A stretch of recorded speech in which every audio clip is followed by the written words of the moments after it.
Hello, आप सभी का स्वागत है बॉलीवुड शॉर्ट स्टोरी में। अगर आपने आज का बिग बॉस प्रीमियर देखा है तो कैसा रहा है आपका एक्सपीरियंस, और आप हमसे जरूर शेयर कीजिएगा। कमेंट करके बताइएगा कि आपको कैसा लगा और कंटेस्टेंट कैसे लगे आपको। और मैं चाहता हूँ कि आज का बिग बॉस का जो रिव्यू होगा जो भी बातें होंगी, जो भी मुझे कहना है, जो भी आपको कहना है, उसके बारे में बातें स्टार्ट करते हैं।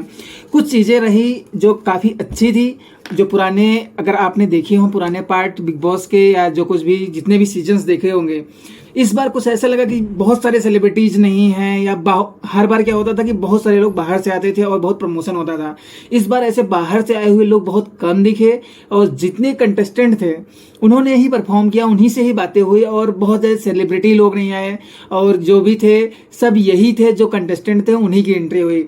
हर साल क्या होता था कि बाहर से बहुत सारे सेलिब्रिटीज आते थे, प्रमोशंस के लिए आते थे, और बहुत सारे सेलिब्रिटीज फर्स्ट डे के लिए परफॉर्म भी करते थे, सलमान के साथ परफॉर्म करते थे, और बहुत सारी चीज़ें होती थी। लेकिन इस बार उतना नहीं हुआ कंपैरिजन में। जैसे कभी कभी होता था प्रमोशंस के लिए, जैसे मूवीज बहुत सारी आ रही हैं इस वक्त, तो उसमें से भी कुछ आ सकते थे, बट वैसा कुछ नहीं था, तो थोड़ा सा अलग था। और सारे लगभग नए कंटेस्टेंट लग रहे थे, कुछ को छोड़ करके। अगर मैक्सिमम रेशियो देखोगे तो 70-30 का रेशियो रहा है। 70 को हम लोग कम जानते थे या नाम नहीं सुना हुआ था। जैसे मैं किसी को उतना डिटेल में हम लोग नहीं जानते थे, जिसमें से केवल 30% लोग ऐसे हैं जिसको हम लोग उतना जानते हैं। तो ये नए लोग हैं, काफी नया कुछ लग रहा है, कुछ ओरिजिनल देखने को मिलेगा, ऐसा हो सकता है। इस बार की जो कंटेस्टेंट्स की लिस्ट बहुत सारे लोगों ने अलग अलग दी थी, बहुत सारे लोग सेम ही आए हुए हैं और कुछ अलग भी आए हुए हैं, तो उस पर ज्यादा नहीं जाते हैं।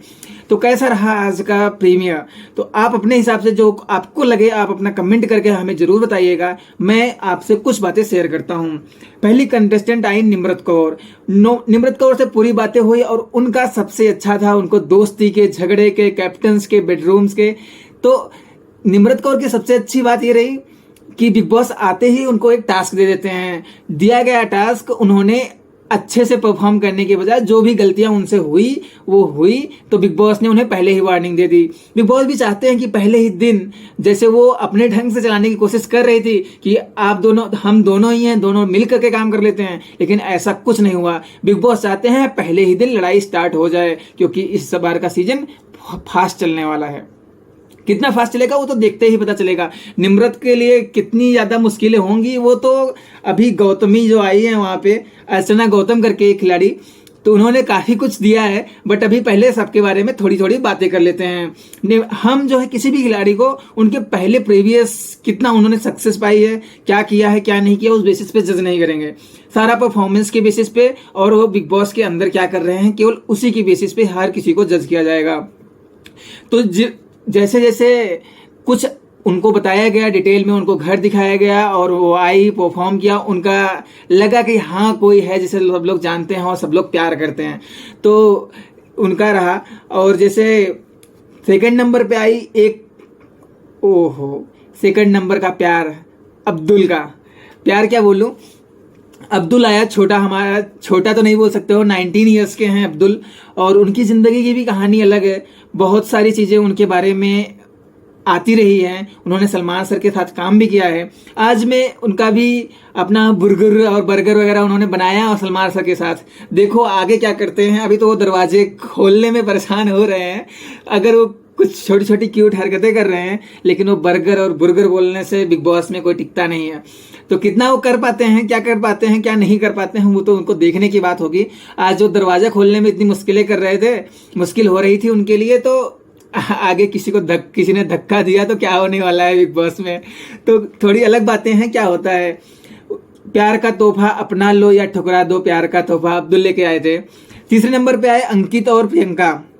अंकित और प्रियंका का काफी अच्छा लगा उन दोनों का साथ में देख करके। वो पहले से उड़ारिया शो कर चुके हैं, तो काफी बालों पे बातें हुई, बाल पर चर्चा हुई कि उनके बालों पे बाल गिर गया है, या प्यार का सलमान सर ने थोड़ा सा कोशिश किया उन सबको थोड़ा मिलने जुलने का, अगर उनके बीच भी कुछ है या कुछ नहीं है। क्योंकि अगर वो लोग साथ काम कर चुके हैं तो अनबन या खटपट ना हुई होती तो बिग बॉस कभी नहीं लेके आते। बिग बॉस ऐसे लोगों को लाते ही नहीं है जिनके कोई कंट्रोवर्सी हुई ना हो। तो इनके बीच क्या है पिछला, क्या होगा, क्या आगे टाइम में, और इन दोनों के बीच क्या होने वाला है, या तो प्यार हो जाएगा या तो दुश्मनी हो जाएगी। इसीलिए दो जान पहचान वाले लोगों को जो अभी कम बात कर रहे होते हैं उनको ले आते हैं। तब देखते हैं कि लड़का लड़की अच्छे दोस्त हो सकते हैं अथवा नहीं, वो बताएंगे अंकित और प्रियांक। तो ये हमारे तीसरे और चौथे कंटेस्टेंट थे। उसके बाद है एमसी स्टैन। एमसी स्टैन की अलग कहानी है, एक गांव या बस्ती से बोल सकते हो, स्लम्स बहुत सारे रीजन है मुंबई में या मुंबई के बाहर भी जहां से ये सब आते हैं। मुंबई में बहुत सारे लोगों के पास बहुत सारी फैसिलिटीज नहीं हो पाती, लेकिन उससे भी अगर व्यक्ति निकल कर है ना, कितनी मुश्किलों के सामना करके वो निकलता है।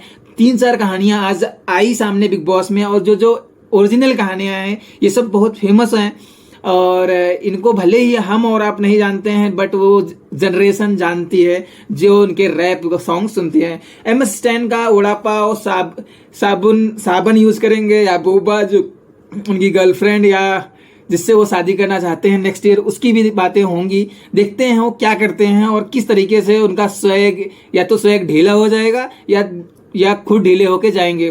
पैसों और उन सब चीज़ों से बिग बॉस में कुछ नहीं चलता है। अगर उनका परफॉर्मेंस अच्छा रहा, या तो सबको साबन लगाएंगे, या तो बाथरूम लाइक पिछली साल की तरह एक मुंबई कर था, अगर जो बाथरूम नहीं साफ करते थे, हमारे नाम नहीं लेंगे, लाइट लो, तो उनको छोड़ते हैं, या तो वो सबका साबन लगाएंगे या तो खुद साबन बन के जाएंगे। तो देखते हैं एमएस स्टैन का क्या होता है। बहुत बड़े सिंगर, बहुत फेमस है, उनके बहुत फैन फॉलोइंग है, तो कितना साबन लगा के जाते हैं। हमारे मुंबई कर हैं, मुंबई में हमारे यहाँ थोड़ा सा, जैसे अगर नॉर्थ की हिंदी देखेंगे आप और मुंबई कर की हिंदी में थोड़ा सा इशू होता है। सलमान सर भी फिर उसी तरह बात करने की कोशिश कर रहे थे, बट उनको भी अटपटा लग रहा था। बट ठीक है, धीरे धीरे हो सकता है वो सीख जाएंगे और अच्छी हिंदी बोल के जाएंगे। बट अब वहाँ परफॉर्मेंस के बेसिस पे जज किया जाएगा कि वो किस तरीके से काम करते हैं वहाँ पे। उसके बाद आए हमारी अर्चना गौतम, जो हमारी मेरठ से एमएलए का इलेक्शन लड़ी थी और हार गई थी। तो अभी अर्चना का तो अलग ही रूप दिख रहा है। अगर ये चल पाती हैं, उनको दूध का पैकेट चाहिए, खाना बना लेती हैं, और सारी चीज़ें हैं जो उनका, उसको हम छोड़ते हैं, किनारे करते हैं। अभी वो रियल लाइफ में वहाँ पे कैसे हैंडल करती हैं चीज़ों को, क्योंकि उन्होंने अपनी बात को लेकर के वहाँ पे अड़ तो गई थी कि मैं नहीं हटाऊंगी अपना बेड, और कितनी देर तक टिकी रहती हैं वो समस्या है।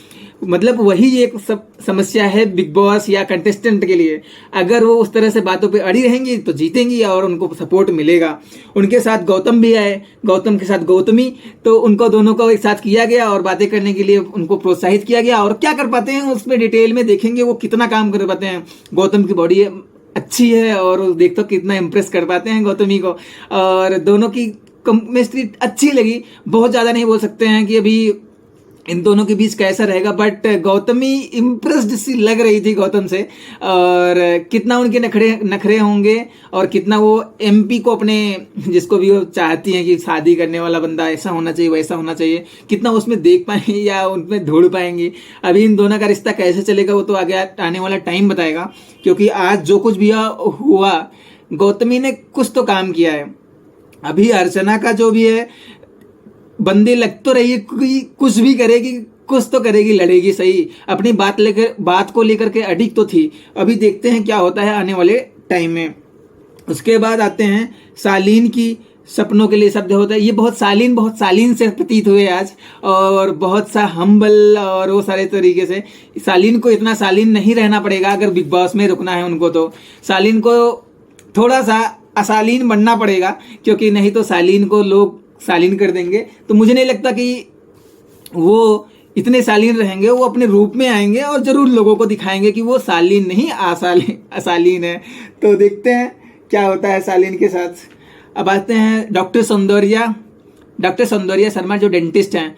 तो डेंटिस्ट के लिए देखते हैं डेंटिस्ट क्या क्या करती हैं। अभी तो उनके कुछ ज़्यादा, पहला ही दिन था और उनका प्रभाव ठीक ठाक रहा।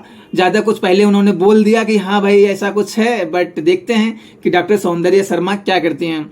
उसके बाद आए शिव ठाकरे का अलग जलवा है, और चूंकि वो अपना मराठी बिग बॉस जीत चुके हैं तो एक कॉन्फिडेंस है, उनको पता है चीज़ों के बारे में, और वो धीरे धीरे समझ के चलेंगे और उनको वो चीज़ मिलेगी भी।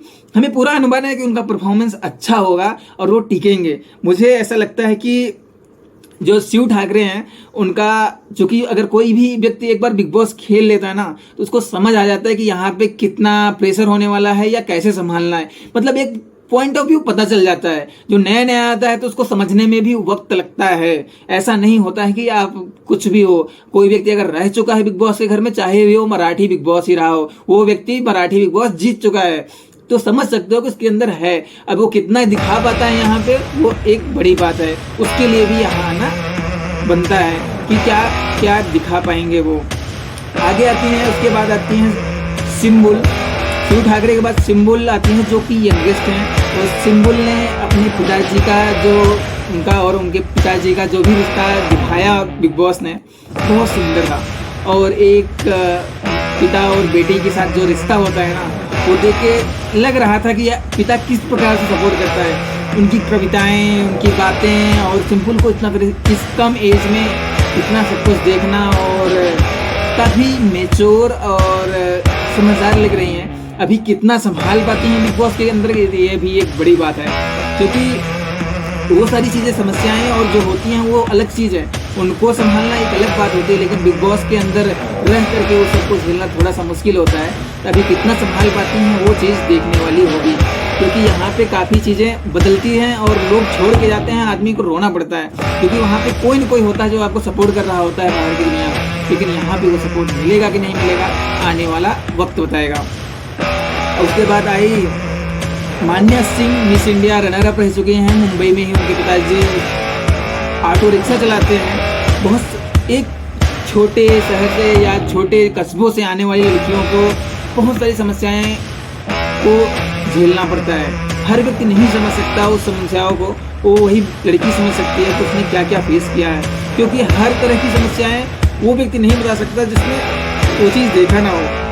उसके लिए वो सारी चीज़ें बड़ी बात है। कुछ लोगों को लगता होगा हाँ ऐसे ही बोल रही है, तो लोग अपने अपने तरीके से देखते हैं। बट हमें एम्पैथेटिक होकर के उनकी बातों को सुनना चाहिए, उनको एम्पैथी दिखानी चाहिए। क्योंकि तुम्हें नहीं पता उनकी जीवन की सच्चाई क्या क्या। इवन कभी कभी होता है ना कि जो गरीब या ऐसे लोगों के होते हैं, घर के होते हैं, एक एक कपड़े के लिए भी वेट करते हैं कि कब मौका मिलेगा तो खरीदेंगे। जैसे हर जगह हर चीज़ हर व्यक्ति को इतनी आसानी से नहीं मिल पाती है। तो जिसका भी जो भी है स्वरूप है, वो रनर अप रही हैं और आगे बढ़ना चाहती हैं। 2-2 साल तक उनको मिस इंडिया रनर अप रहने के बाद काम नहीं मिला है।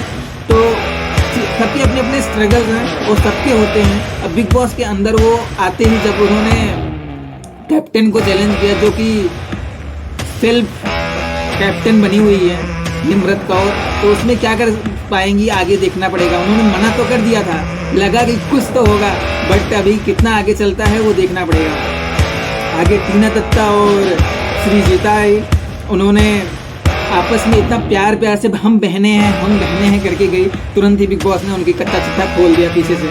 तो बिग बॉस भी किसी को शांति से बैठने नहीं देंगे।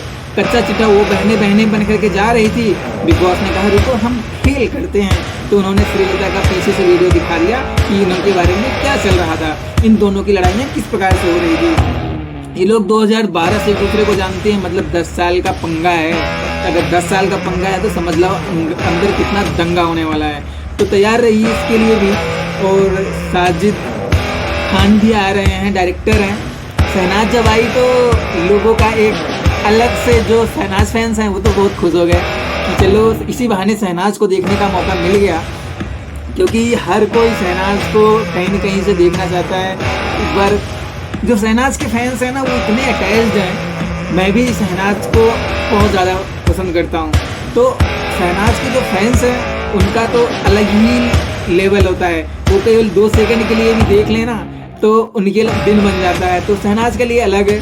साजिद खान को सपोर्ट करने के लिए आई थी। अभी साजिद खान यहाँ पे क्या करेंगे, पीछे की कहानी जो भी होगी।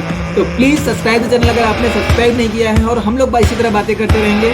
आप अपना पॉइंट ऑफ व्यू जरूर लिखिएगा, ताकि कल का जब रिव्यू हो तो क्या गलत क्या सही हुआ है आज, उसके बारे में थोड़ी सी बातें करते रहेंगे। और अगर आपने चैनल को सब्सक्राइब नहीं किया है तो प्लीज़ सब्सक्राइब कर लीजिए। मिलेंगे आपको कल फिर से इसी वक्त। बिग बॉस के बाद इतने घंटे देखना बहुत मुश्किल हो जाता है, और उसको फिर बाद में ये सारी चीज़ें करना। तो प्लीज़ अगर आपने सब्सक्राइब नहीं किया है तो सब्सक्राइब कर लीजिए।